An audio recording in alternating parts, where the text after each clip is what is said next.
El que hem preparat aquests mesos ha estat un treball de creació, junt amb els alumnes, d'unes coreografies que després estaran dintre d'una obra de teatre.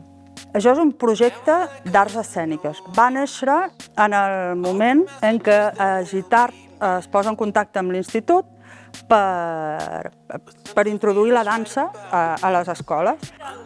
La Marta ens va arribar i en Coqui ens va dir que durant aquests últims mesos fèiem un mapa de ball, que el mapa de ball consisteix en que, per exemple, ve la Marta i fa una classe, en plan, hi fem un ball conjunt i al final ho hem de representar davant del públic.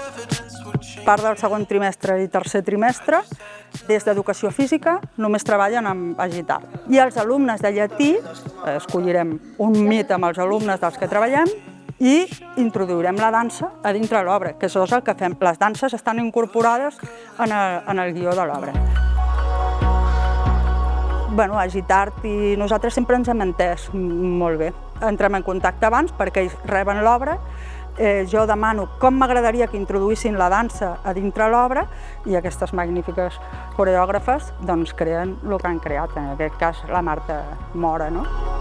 Vam fer una trobada i ella ens va aportar la seva idea. Llavors, a partir d'aquí, ens va passar també les escenes i, no sé, va ser molt senzill, perquè és com que de cop vaig captar per on anava.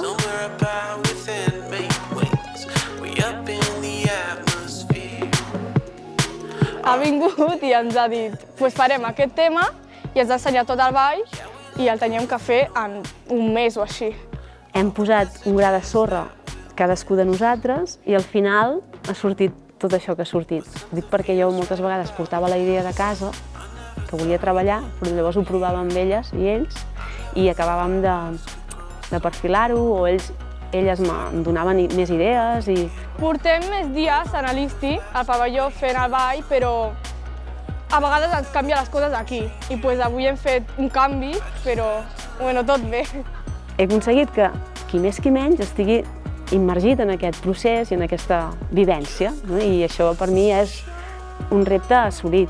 Després passarà el que passarà, l'obra pot sortir més bé o més malament, es poden equivocar o no, però el repte era aquest, tenir les classes integrades i juntes.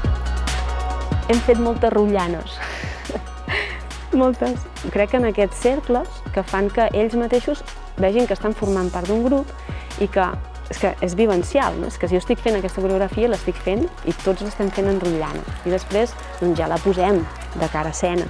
Per què ho fem? Per fer arribar les arts escèniques a secundària. Perquè les arts escèniques només poden arribar al postobligatori i en aquells instituts que tenen la modalitat artística.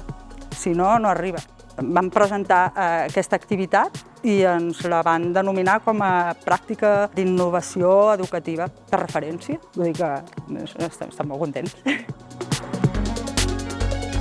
He notat que els nens, a mesura que anava passant el projecte, venien amb més ganes i s'entregaven més a les meves propostes. Era com que ja els hi era normal, ja era una cosa més, ve la Marta, doncs anem a dansar, i no els hi costava. Les debilitats es converteixen per ells en un repte. Tenim alumnes molt tímids. El personatge d'Eli, per exemple, era una alumna molt tímida. El personatge de Zeus era un alumne molt tímid i ningú diria. I si Júpiter se'ns aventa, m'enviarà el Tarta.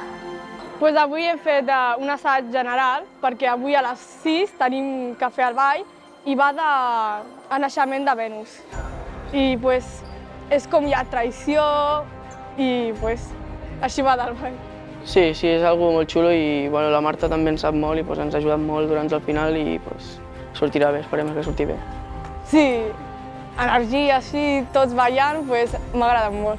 Falta molta dansa als instituts, a les escoles, a tot arreu. Hauria de ser una assignatura com són les matemàtiques, com són la música que fan a molts instituts, perquè pensa que la dansa ens acosta uns amb els altres i ens ajuden al dia a dia, a nivell emocional per gestionar el que ens passa, a nivell de relació amb l'altre, de relacionar-nos des del que som realment. Jo crec que és l'eina, és la clau que tenim perquè el jovent es trobi i estigui millor.